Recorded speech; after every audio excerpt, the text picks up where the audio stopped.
کی قدر کرو، نعمتوں کی قدر جو نبیوں کے جانشین پیدا کرتے، شرم و حیا کے پیدا.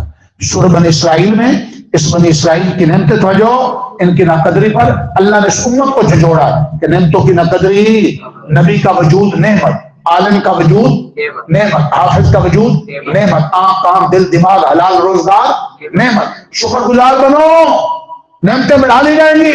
نہ شکر بنو گے نشانہ قبلت بنا دیا جائے. اس کے علاوہ یاد رکھو اس صورت میں حکم ہے کہ پہلی امتوں پر بڑے مشکل حالات آئے، اتنے مشکل حالات آئے کہ امتیں کہہ اٹھی متا نصر اللہ، کب اللہ کی مدد آئے گی؟ فرمایا مشکل حالات بھی اللہ کی راہ میں آتے ہیں، گھبرانا نہیں. ہمارے پڑوس میں 20 سالوں پر کیا رہے؟ مشکلات رہے، ڈٹے رہے. آخر کافر منافق سارے شکست کھا گئے. آج انہوں نے کسی کا قرضہ نہیں دینا.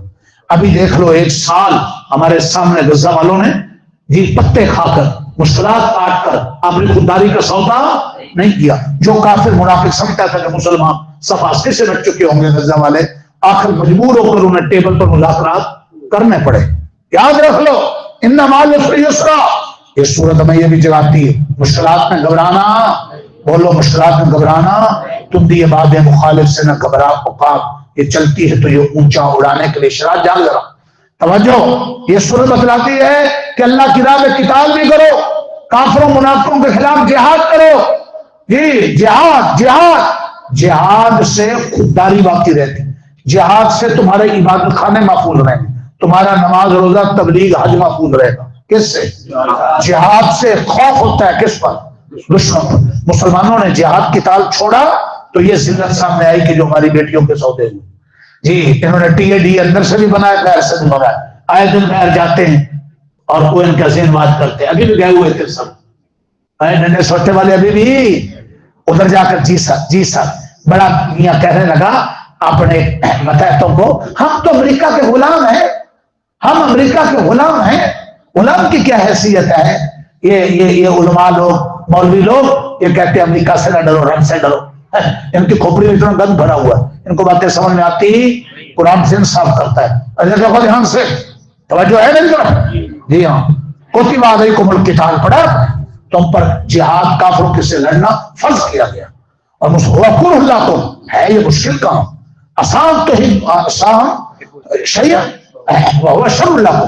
تم جس چیز کو پسند کرتے ہو کبھی وہ بری ہوتی، تم جس چیز کو برا سمجھتے ہو وہ تمہارے لیے اچھی ہوتی.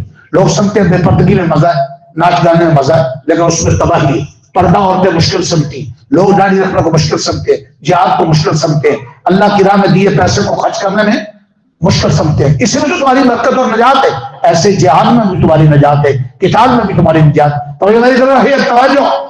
شراب سوتا بھی توجہ چونچو ہوتی رہتی پوری طرح بھی میں توجہ. میرے طرف دھیان دیجیے، پونے میں دعا کرنا چاہتا ہوں. دھیان ہے. لوگ جہاد سے ہجرت سے جان پٹاتے ہیں. جہاد کرنا اللہ کے دین کو غالب کرنے کے لیے کافروں کا زور توڑنا ہے، اور اللہ کے دین کی خاطر اپنا وطن شہر صوبہ چھوڑنا پڑے اسے ہجرت کہتے ہیں. حضور نے مکہ چھوڑ کر مدینے آئے، حضرت ابراہیم نے ہجرت کی. ان میں تمہارے لیے بہت بڑا اجر ہے، ایمان والوں کے لیے، ہجرت والوں کے لیے، جہاد قتال والوں کے لیے. آگے ہے کہ شراب اور جوا یہ ام الخبائث ہے. یہ آج کل جو جوا کھیلا جاتا ہے نا، دن دہاڑے ہم مالدار ہو جائیں، جوا میں تباہی. یاد رکھو شراب جو پاکی میں پاکی کا تمیز بھی ختم کر دیتی. شراب پی کر بیٹی اور بیوی کی تمیز ختم ہو جاتی. فرمایا یہ ساری خواصوں کی اور برائیوں کی جڑ ہے. وقتی فائدہ ہے تو مزہ ہے، وقتی فائدہ جوئے میں ہے کہ جب آمن فامن مالدار ہو جاتے، لیکن اللہ کی ناراضگی ہے، تباہی ہے. بچ جاؤ اس سے. آگے فرمایا دیکھو تم جب شادیاں کرتے ہو بچوں کی بچیوں کی تو ایمان اور دین کو سب سے پہلے دیکھا کرو. تو جو نہیں طرف تم مال دیکھتے ہو اور لش پش دیکھتے ہو، اس کا انجام اچھا نہیں. ایک حسن والی لڑکی لے کر آ گئے، اخلاق اس کے نہیں تھے، خوف خدا اس میں نہیں، وہ نہ خامر کی عزت، نہ ساس کی عزت، نہ سسر کی عزت. اور ایک دماغ دیکھا لش پش پیسے والا ہے، سسرال دیکھ کے اپنے گھر کوٹھی. لالچی اتنے ہوتے ہیں آئے دن رسوا کرتے رہتے. پر میں دیکھو بچوں بچیوں کے رشتے کرتے ہوئے سب سے پہلے کس کو دیکھو؟ خوف خدا. خوف خدا اور جو طرف خوف خدا اور حیا والی لڑکی بیوی اور بہو بنانے میں جو تمہارے لیے فائدے ہم نے چھپا رکھے ہیں، وہ اس مالدار مشرک کافر بے دین عورت میں نہیں. دیندار خوف خدا حیادار بچے کو دماغ بنانے میں جو فائدے ہیں وہ بے دینوں کی لشپش میں نہیں ہے. سوچئے ذرا. اللہ و حسن بصری کے پاس ایک آدمی حضرت بیٹی جوان رشتہ آ رہے مشورہ دو. فرمایا جس کے اندر خوف خدا دیکھو رشتے کی ہاں کر دینا. مزاج مل گیا نور اللہ نور، مزاج نہ ملا تو یاد رکھو ظلم تو نہیں کرے گا. اب مزاج مل گیا تو بیوی کو شوکیس میں لا کر سب کو دکھاتے. بغیرتوں کی شادیاں دیکھی آپ نے کبھی؟ ان کی لڑکیوں کے اندر جا کے لڑکا بیٹھتا ہے اور لڑکی کو سارے مردوں کے اندر سے دیکھو سارے مٹھا دے کھڑے ہوتے. توبہ کرو استغفار کرو رمضان میں بیٹھے ہو کہ ایسی غلطیاں نہیں کریں. بولو لڑکی لڑکیوں میں بیٹھے مرد مردوں میں بیٹھے. عورتوں میں کوئی مرد نہ گھسے، مردوں میں کوئی عورت نہ گھسے. ٹی وی نہ پیانا ڈام ڈھول تماچا نہ ہو. شرم و حیا پر بنیاد رکھو رشتوں کی. خوف خدا اور دین پر بنیاد رکھو. اللہ نے توفیق دی اچھا کپڑا پہننے میں، اچھا کھانا کھانے میں کوئی حرج نہیں. کبھی ناممکن ہے ناممکن ہے. کیسے ناممکن ہے؟ ابھی آپ لوگوں نے چند دن پہلے دیکھا ہے. ممکن ہے ناممکن ہے؟ ممکن ہے ناممکن ہے؟ ہمت کرو آج بھی سب ممکن ہے. ارادہ کرتے ہیں. اللہ نے اس صورت میں سبق یہ پڑھایا. دوسرا سبق یہ پڑھایا، دیکھو بات سنو. جی ہاں، حالت حیض میں، حیض ماہواری کا خون ہوتا ہے، بڑے عام مسائل سمجھ رہا. ہر عورت کو بالغ ہونے کی نشانی ہے کہ کم سے کم 3 دن، زیادہ زیادہ 10 دن خون آتا ہے. یہ عورت کی صحت کا راز ہے. اس حالت حیض میں یہودی لوگ عورت سے کہ قریب بھی نہ جاتے، اس کے ساتھ بیٹھنا اٹھنا پسند نہ کرتے، کھانا پینا بھی. اور عیسائی لوگ حالت حیض میں عورت سے ہم بستری کرنے سے بھی باز نہیں آتے. اسلام نے یہ دونوں افراد تفریق کے طریقے تھے حد سے بڑے ہوئے. اسلام نے جو تعلیم دی ہے وہ ہے حالت حیض میں ناک سے لے کر گھٹنے کے نیچے تک اتنے حصے کو مرد کے لیے دیکھنا یا ننگے حصے کو چھونا حرام. ازدواجی تعلق حرام ہے. کیوں حرام ہے؟ ہمارا فائدہ.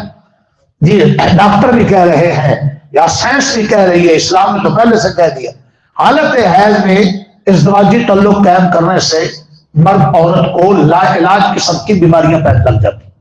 رک جاؤ رک جاؤ، یہ گندگی ہے. ہاں رہے گھر میں اور کھا بھی سکتے ہو، اس کے ساتھ بیٹھ بھی سکتے ہو، چھو بھی سکتے ہو کپڑے کے ساتھ. یہودیوں کی طرح بالکل گھر ہی علیحدہ کر دینا ٹھیک. عیسائیوں کی طرح ہم بستری سے باز لانا یہ بھی ٹھیک. حیض کے احکام توجہ توجہ. آگے طلاق کی بات ہے. طلاق کو اسلام نے کسی حال میں بھی پسند نہیں کیا. طلاق اچھی چیز، تمام جائز کاموں میں ناپسندیدہ کام طلاق ہے. ابغض الحلال الطلاق.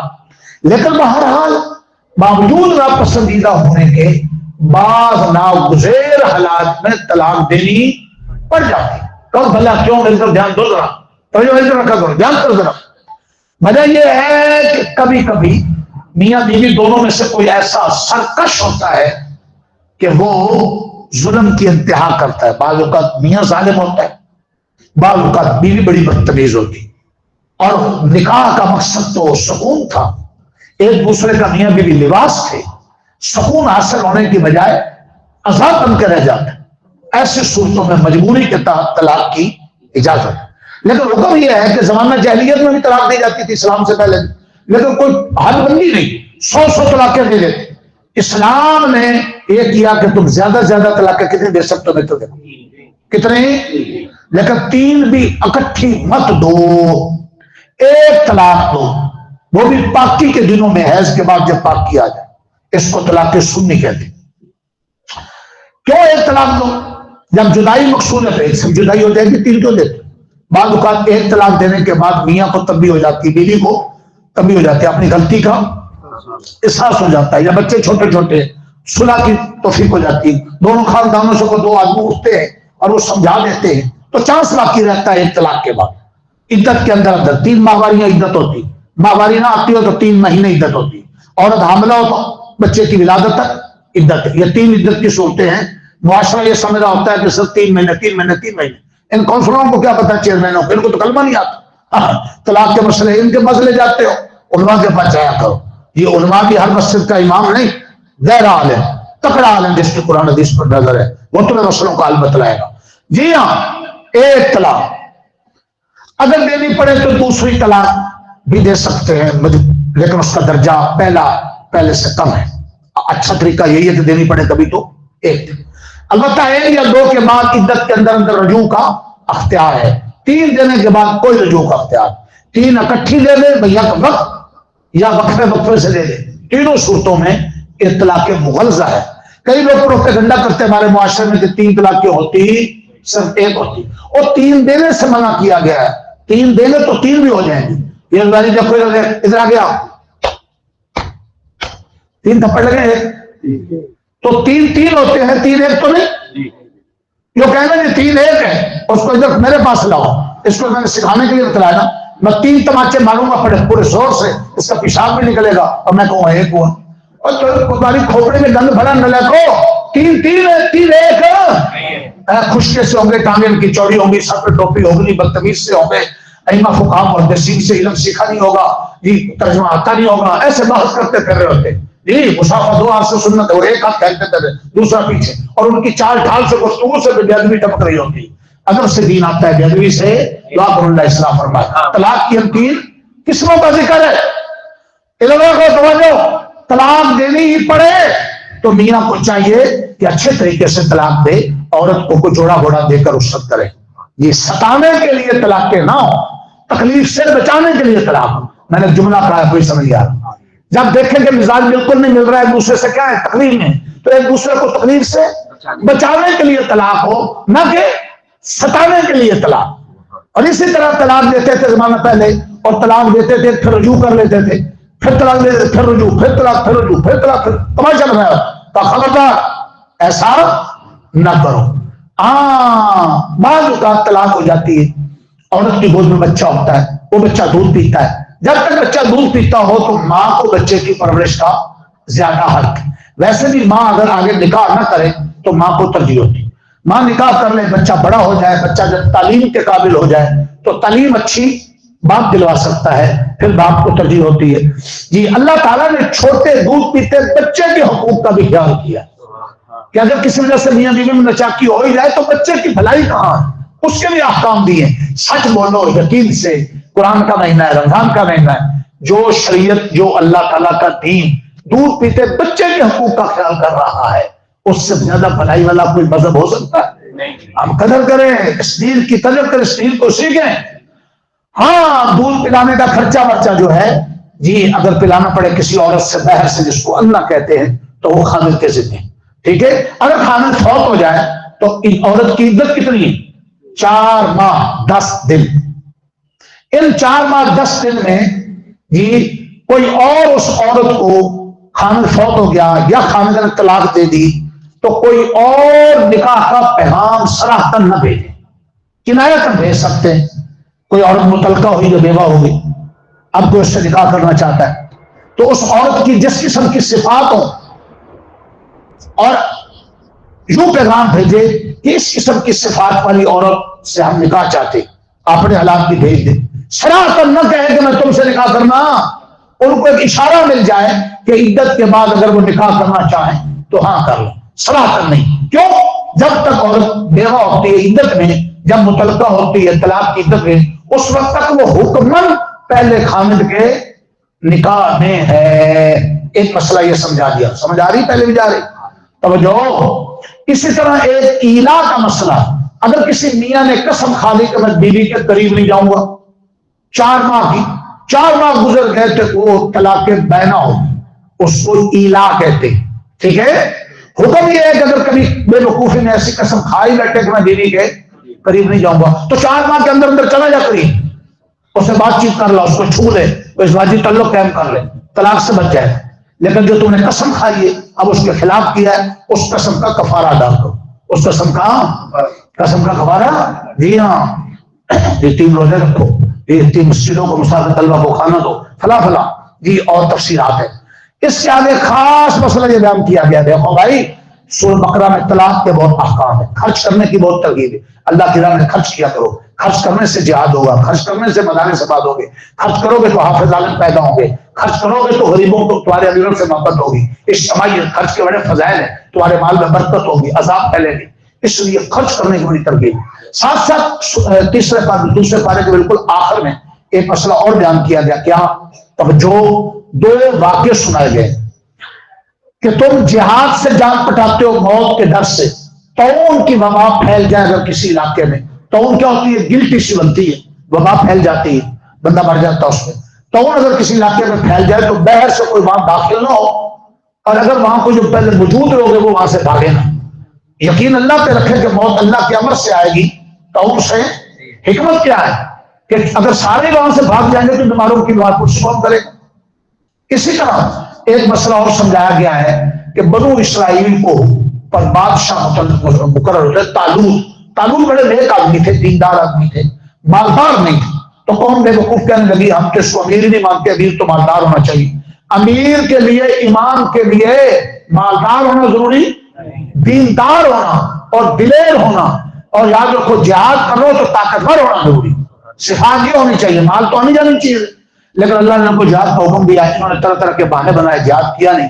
طالوت نے جنگ کی کس کے خلاف؟ جالوت بادشاہ کے خلاف۔ جالوت بنو اسرائیل کا بڑا خرپینچ تھا، اور اس طالوت کے جہادی قافلے میں حضرت داؤد اس وقت لڑکے تھے، اپنے باپ کے بچوں میں سے چھوٹے قد والے تھے، یہ ہمارے نوکر کی طرح ہلکے پھلکڑے تھے، سمجھ رہے ہو؟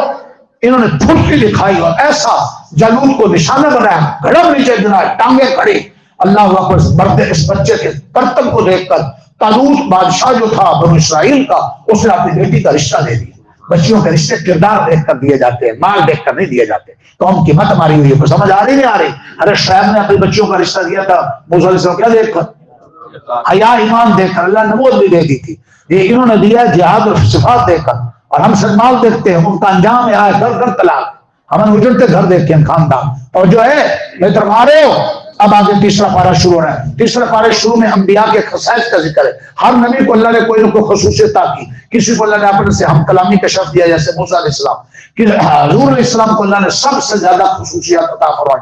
آگے آیت الکرسی قرآن مجید کے سب سے تیسرے پارے کے شروع میں افضل ہے، سب سے افضل ہے کون سی بولو؟ آیت الکرسی ہے۔ آیت الکرسی سب کو یاد ہونی چاہیے، رات کو پڑھ کر سویا کرو، شام بچھو چور ڈکوں سے حفاظت ہوگی۔ آیت الکرسی میں یاد رکھو 50 جملے ہیں، 50 کلمے ہیں، 10 جملے ہیں، 17 بار اس آیت میں اللہ کا نام ہے۔ کتنی بار؟ کہیں اعلانیہ کہیں مخفی۔ آیت الکرسی کے بعد یہاں 2 واقعہ عجیب آ رہے ہیں۔ نمرود بڑا بدماش بادشاہ تھا، اور وہ لوگوں کو خدا اپنے آپ کو کہتا تھا۔ ابراہیم علیہ السلام کا زمانہ تھا، ابراہیم نے اس کو جھجوڑا، سمجھایا۔ نبی ڈرتا کسی سے نہیں، نبی صرف اللہ سے ڈرتا ہے اور لوگوں کو اللہ سے ڈراتا ہے۔ جی حضرت ابراہیم نے جب جھجوڑا، اس کو ڈرایا، پاگل کیا ہو گیا ہے؟ رب وہ ہے جو سورج کو مشرق سے نکالتا ہے، مغرب سے ڈبوتا ہے۔ جی رب زندگی موت دیتا ہے۔ اس کی کھوپڑی میں دم تھا، کہنے لگا اچھا خدا وہ ہے جو زندگی موت دیتا ہے۔ اس نے ایک بے گناہ کو قیدی بنا کر یاد رکھو قتل کر دیا، اور ایک مجرم کو بری کر لیا۔ ہر ابراہیم سمجھ گئے کہ اس کی کھوپڑی موٹی ہے، اس کی کھوپڑی میں بات ہر ابراہیم نے اپنی دلیل کا پینترا بدلا، کہا میرا خدا وہ ہے جو سورج کو مشرق سے نکالتا ہے، مغرب میں ڈبوتا ہے۔ تو اگر سچا خدا ہے تو سورج کو مغرب سے نکال۔ فبوئت الذی کفر، کافر کی بولتی بند ہوگی۔ اس نے ادب سکھا دیا ہر عالم کو، مفتی کو، کیا کہ جب تمہارا مخاطب موٹے دماغ کا ہو تو دلیل اگر باریک دلیل نہ سمجھے تو اس کی سطح کو سامنے رکھ کر دلیل کا انداز بدل۔ سمجھا رہی؟ حضرت عزیر علیہ السلام کا قصہ ہے، سورہ بقرہ میں 5 قصے ہیں یہ مسئلہ سمجھانے کے لیے کہ مرنے کے بعد دوبارہ زندہ ہونا۔ ایک گائے والا کل پڑھایا تھا، اور گائے جو مقتول کو زندہ ہو کر آئے۔ ایک عزیر علیہ السلام گزرے نے بستی کے پاس سے، ساری بستی کھنڈر بڑی پڑی، جیسے ہم فیصل ٹاؤن کے پاس سے، لاہور کے پاس سے گزرے، سارے گھر گرے پڑے ہوں کھنڈر۔ تو عزیر علیہ السلام گزرے بستی کے پاس، ساری کھنڈر۔ عزیر علیہ السلام کے دل میں آیا کہ جو ساری بستی کھنڈر ہے یہ دوبارہ کیسے زندہ ہوں گے لوگ مرنے کے بعد؟ اللہ نے حضرت عزیر پر 100 سال نیند آئی، 100 سال، اور ان کا جو گدا تھا اس کی ہڈیاں گل سڑ گئی، اور جو کھانا تھا لم یتسنہ وہ خراب نہیں ہوا۔ 100 سال بعد اللہ نے دوبارہ زندہ کر دیا۔ اپنے عزیر کو سمجھایا کہ جو ذات ایسا کر سکتی ہے وہ مرنے کے بعد زندہ بھی۔ ابراہیم علیہ السلام کو خیال آیا کہ اللہ مردوں کو بھلا کیسے زندہ کرے گا؟ اللہ نے فوراً پوچھا ولم تؤمن، اے ابراہیم چلا میرے پر یقین نہیں؟ کہا کیوں نہیں یار، یقین تو میرا ہے۔ مولوی شرائط پھر سوچتا ہے، اللہ لکھا پھر سوچتا ہے ہمیشہ، جی توجہ میری طرف ہے، میری تو حاضری ہوتی ہے، میں میرے اوپر کیوں بیٹھ کے؟ جی ٹھیک ہے میں بیمار ہوں، کمزور ہوں، میری گرفت میرے مر جانے کے بعد تمہیں یاد ہے مولویو میری گرفت۔ ہمارے ولیمے میں لوگ سمجھ رہے تھے کہ ایسا کنٹرول کیا ہوا ہے کہ جیسا جلسہ کنٹرول کرتے، عجیب بات ہے. میں نے وزیر کو کہا, میں نے افسروں کو کہا, میں بات سنو ہے, پیٹرول ہے. میں نے کہا ہمیں کام دین کا کرنے دو, اگر ہم تمہارے میدانوں میں آ گئے تمہارے میدان خالی ہو جائے. یاد رکھو, توجہ ہے میری طرف. یہ سوچتا ہے ملائک آدمی انہوں نے سب کو جگانا. جی توجہ. جی بیگم کو عمرہ کرایا ویل چیئر پر گھما گھما کر, اتنے بڑی نوکری دینی آئی, ساس بھی ساتھ ماں بھی ساتھ, ان کو ویل چیئر پہ جھوٹے نہیں دیے, بیگم کو دیے. جی مولوی صاحب زندہ باد, اور سبحان اللہ. ہاں مولوی اتنا خیال کرتے ہیں اپنی بیویوں کا, تو سبحان اللہ. ہاں ٹینشن لے لو, میرے پہ دھیان دو, ادھر دو ادھر دو, اس کو جہانا تو جو ہے اب تو نہیں سوئے گا, ادھر دیکھ رہے آپ, میری طرف دھیان دینا, بات ختم کرنے دو. حضرت ابراہیم علیہ السلام نے کوئی بات نہیں, کوئی عذر ہوگا بیچارے نے ویل چیئر پہ کرا دیا, کوئی عیب کی بات بھی نہیں ہے. ویسے خوشو خضو پیدا ہوتا ہوگا تو بات توجہ ہے. ہاں توجہ نہیں تو حضرت ابراہیم علیہ السلام, حضرت ابراہیم, اللہ جی آپ کیسے مرنے کے بعد زندہ کریں گے؟ فرمایا میرے ابراہیم کی تجھے یقین.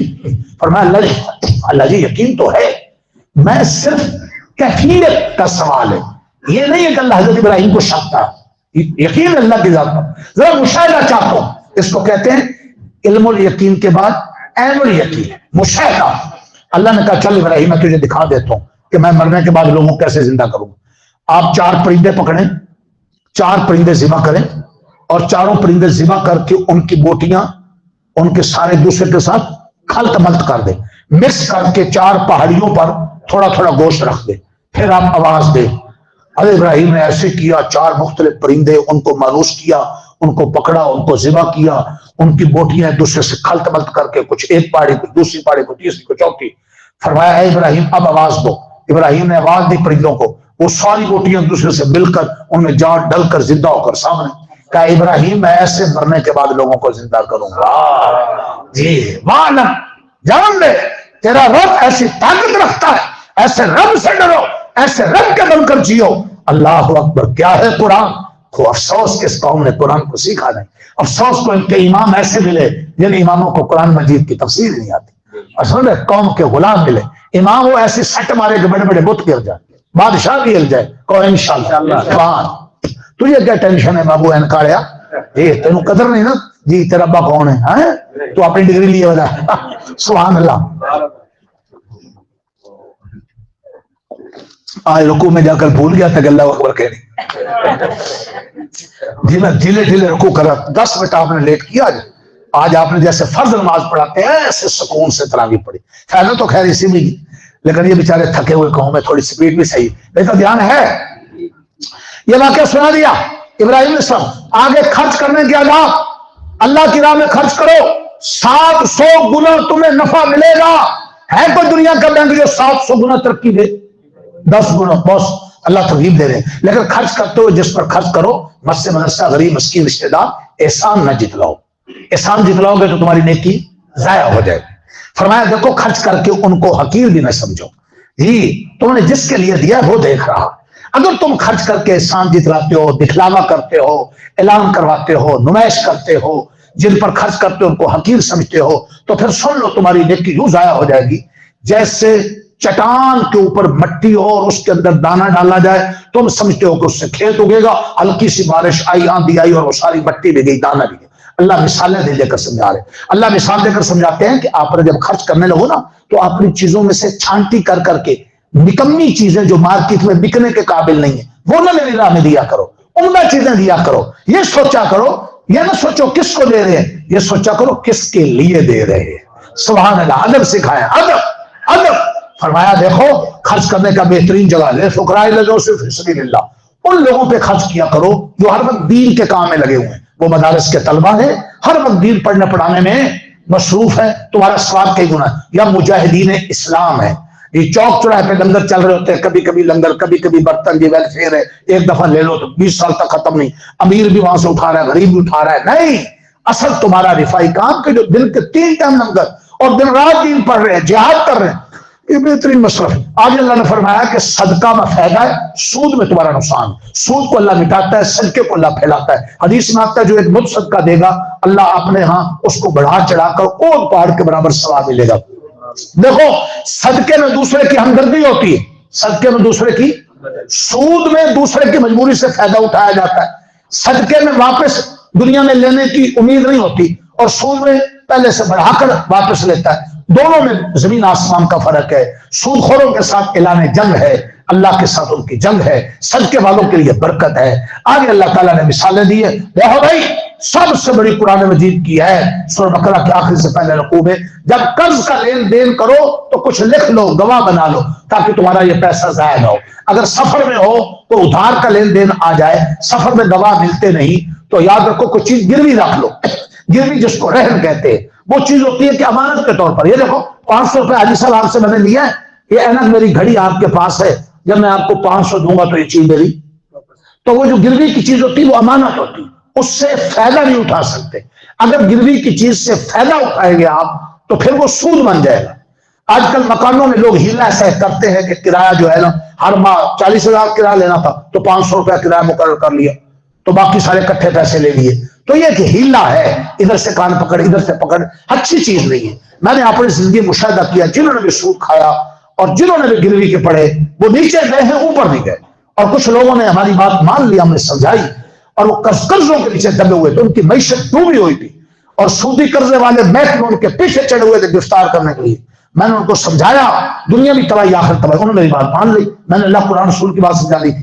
خدا کی قسم ہے, آنکھوں کا مشاہدہ ہے, سارے قرضے اتر گئے. باہر ملکوں میں, اندر ملکوں میں, پاکستان میں مہنگی سے مہنگی جگہ پر آج ان کی پراپرٹی پیسوں میں کھیلتی. اللہ کے فیصلوں پر یقین کرو. اس موقع پر اپنے اڑوس پڑوس والے کو مفتی نہ سمجھ لیا کرو. جو خود حرام میں پڑا تمہیں کیسے بچائے گا؟ جید علماء اور مفتیوں سے مشورہ کر کے زندگی کے رخ متعین کیا کرو. کرو گے انشاءاللہ. سورہ بقرہ ختم ہو گئی, بالکل آخر میں دعا سکھائی گئی ہے. کیا سکھائی گئی ہے؟ دعائیں مانگا کرو, اے اللہ ہم سے جان کر بھول کر کو کمی کوتاہی ہو جائے, ہمیں معاف کرنا. اے اللہ ہم پر ایسا بوجھ نہ ڈالنا جو ہم اٹھا نہ سکے. دعائیں مانگا کرو. آگے سورۃ آل عمران شروع ہو رہی ہے. یہ بقرہ کی اس میں گائے کا واقعہ تھا.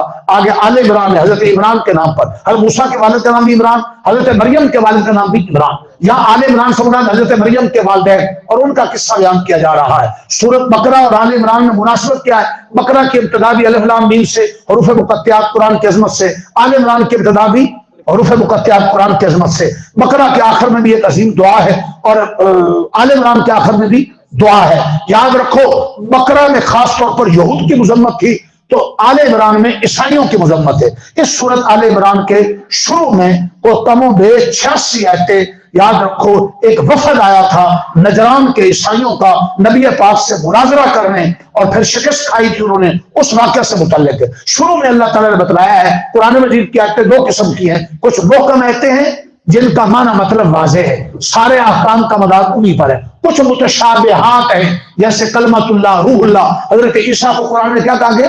کلمۃ اللہ روح اللہ.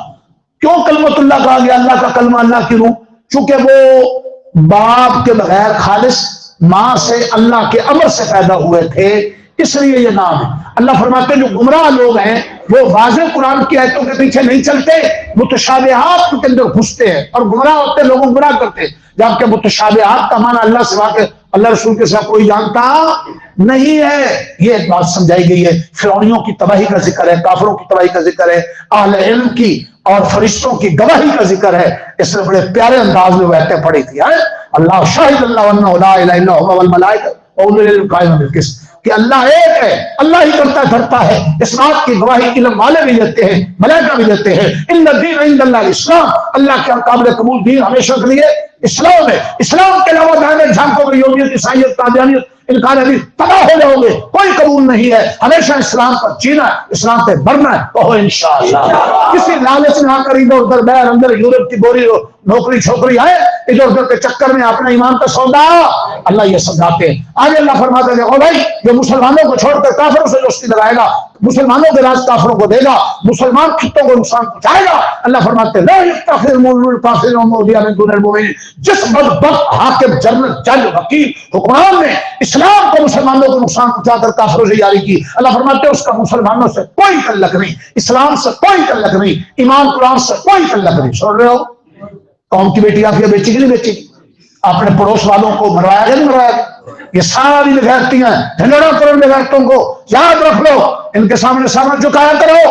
جی اس لیے تو امریکہ اسرائیل علماء کے مدرسوں کے خلاف، ان کو پتا ہے کہ یہ سارے لکھ جاتے ہیں، یہ مسجد مدرسے سے یہ وہ لوگ ہیں جو قرآن پڑھ کر ہماری بےحیائیاں بتلاتے ہیں، اس لیے ان کو ہر وقت خالص نہیں رہتی اپنے گلوکاروں کے ذریعے کسی طریقے سے پروپیگنڈا کرو تاکہ جو علماء کے سامنے بیٹھے نا مسجد مدرسے سے دور ہو جائیں۔ اگر ہم اس سے دور ہو گئے تو ایمان بھی محفوظ نہیں ہوگا۔ اپنی ایمان کی بقا ہے کہ ہم قرآن سے علماء سے اپنا تعلق مضبوط کرو گے انشاءاللہ۔ آگے 3 واقعے ہیں، آج ہم دعا کرتے ہیں۔ اس سارے مسئلے کے علاوہ کتنے ہیں؟ 3 واقعے کہ حضرت مریم حضرت عمران کے ہاں پیدا ہوئی۔ حضرت مریم کے والد عمران تھے، ان کی والدہ ہنہ بنت فاقوس تھی، دونوں بوڑھے ہو گئے، بچہ پیدا کوئی نہیں ہو رہا، امید ہوئی تو دونوں نے منت مانی، یا اللہ ہمیں بیٹا تو دے گا نا تو ہم تیرے گھر بیت المقدس کا خادم مقرر کر دیں گے، کوئی نوکری ووکری اس سے، کیونکہ اس وقت رواج تھا کہ اللہ کے گھر کی خدمت کے لیے کیا دیے جاتے لڑکے۔ تم بھی سارے ارادہ کرو کہ اگر کوئی بیٹا ہوگا تو ہم اس کو عالم مفتی اللہ کے دین کے لیے دیں گے، کم کرو گے ارادہ؟ میں آپ کے سامنے بیٹھوں، میرے 6 بچے تھے، 6 کے 6 حافظ عالم، میں نے دونوں دماغ بھی عالم، اللہ اکبر، میں بھی جی رہا ہوں ابھی اسی طریقے سے جی رہا ہوں۔ میں بہو بھی کون سی عالمہ حافظہ، خلاص، شریف پردہ، خلاص، کوئی بیوٹی پارلر نہیں، خلاص، کوئی ناچ کرنا ڈھول ڈمال نہیں، خلاص، دوستوں کو کھانا اچھا کھلائیں گے، کوئی حرج، بوسوں سے اچھا کھایا نہیں کھایا، یہ اپنا دین کیوں خراب کرتے؟ تیار کرتے ہو نیت کرتے ہو؟ انہوں نے نیت کی کیا؟ بیٹا اللہ دے گا، اللہ کے گھر پہ دے گا، اور بیٹی پیدا ہو گئی مریم، پریشان ہوئے کہ اللہ ہم تو بیٹا مانگا، اللہ نے کہا لیس ذکرک الانثی، جو بیٹا تم مانگ رہے ہو وہ اس جیسا نہیں ہے جو بیٹی میں نے دی، ایسی بیٹی دی ہے جس کے بطن سے نبی پیدا ہوا۔ حضرت مریم کائنات کے 5 عورتوں میں سے ایک ہیں جو سب سے افضل ہے، حضرت عائشہ، حضرت خدیجہ، حضرت فاطمہ، حضرت مریم، حضرت آسیہ، سبحان اللہ۔ اس لیے پریشان نہ ہوا کرو بیٹی کے پیدا ہونے پر۔ عبد الرحمان صاحب کی ایک بیٹی تھی، دوسری پیدا ہوئی، فوراً میں نے فون کیا، میں نے کہا بیٹا گھبرانا نہیں، آدھا دن صبر آدھا دن شکر، تمہاری تمنا ہوگی کہ بیٹا ہو، تمہیں کیا پتا کہ بیٹی اللہ کے زیادہ فائدے مند ہے بیٹا، اور جو چاہت کے خلاف اس پر صبر کرتے، یاد رکھو، اور اس پر اللہ کو راضی کرتے۔ پریشان ہونا یہ اللہ جانتا ہے کون زیادہ فائدے مند ہے۔ ہاں بعض اوقات بیٹیاں زیادہ خدمت والی ہوتی، بیٹی کو ایسی حیادار ہوگی، اس کے بطن سے حافظ عالم مفتی شیخ الاسلام تقشوانی پیدا ہوگا، حسن بصری پیدا ہوگا، امام غزالی پیدا ہوگا، کیا ہو گیا ہے؟ اس لیے بیٹیاں، یہ بیٹیاں نہ ہوتی تو میں کیسے بنتی، سبحان اللہ۔ اس لیے ان کو حقیر، یہ کافروں مشرکوں کا طریقہ ہے، اللہ نے مسئلہ سمجھا دیا۔ آج جو سیدہ مریم جو تھی چھوٹی سی بچی تھی، والد عمران فوت ہو گئے، مسجد کے امام تھے، آج مسجد کے امام زندہ بھی ہوں تو ہم ان سے محبت نہیں کرتے، 2 نمبری کرتے، وہ فوت ہو گئے تو مسجد کے سارے نمازی بھاگ کر آ گئے، ہم نے اپنے امام کی بچی کی پرورش کرنی، ہم نے پرورش کرنی، ہم نے پرورش کرنی۔ کتنے اچھے لوگ تھے، سچی بولو، اپنے امام کی بچی کی، چونکہ امام کیا ہو گیا، فوت ہو گیا، ہم تو زندگی میں جان نہیں کرتے۔ اس مسجد کے نمازیوں میں زکریا بھی تھے، ابھی نبی نے بنے، حضرت زکریا نے کہا میں نے پرورش کرنی، سارے کہتے ہم نے پرورش کرنی۔ اللہ نے کہا قرآن اندازی کرو، نہر اردن میں پانی جو بہ رہا ہے اس کے اندر اپنے کلمے پھینکو، جس کی قلم مخالف سمت پر رک جائے گی اس کو اس بچی کی پرورش آپ ملے گا۔ سوروں کی قلمیں بہ گئی، حضرت زکریا کی قلم رک گئی۔ حضرت زکریا سے پرورش کرانے میں حکمت بھی تھی کہ حضرت زکریا کی جو بیوی تھی وہ حضرت مریم کی خالہ تھی، اور خالہ ماں کی طرح ہوتی۔ اب حضرت زکریا علیہ السلام ان کی بیوی کے پاس یہ لاڈلی بچی، اللہ اکبر، جب کہیں ادھر ادھر جاتے مسجد حجرے میں تالا لگا کر جاتے، جب واپس آتے تالا کھولتے تو اندر وہ پھل جن کا موسم ہی نہیں۔ یا اللہ یہ کیا بات ہے؟ حضرت زکریا بوڑھے ہو گئے، اولاد کوئی نہیں تھی، 100 سال عمر، ان کے دل میں ایک رغبت پیدا ہوئی، جو رب اس بچی مریم کو بے ہوش میں پھل دے سکتا ہے وہ رب ہمیں بڑھاپے میں، بولو تسی نیت کر لو بچہ اللہ دے دے جڑا سارے مدرسے داخل ہوئے عالم بولنا کیوں نہیں؟ عجیب بولنا یار، لا عجیب بات ہے۔ حضرت زکریا کے دل میں رغبت پیدا ہوئی، اور پہلے بچے تو تم نے یورپ کو دے دیا، اب تو نیت کر لو بھٹی صاحب، لڑکھڑاتے پھر تم نیت تو کرو یا نیت نہیں کرتے انشاءاللہ۔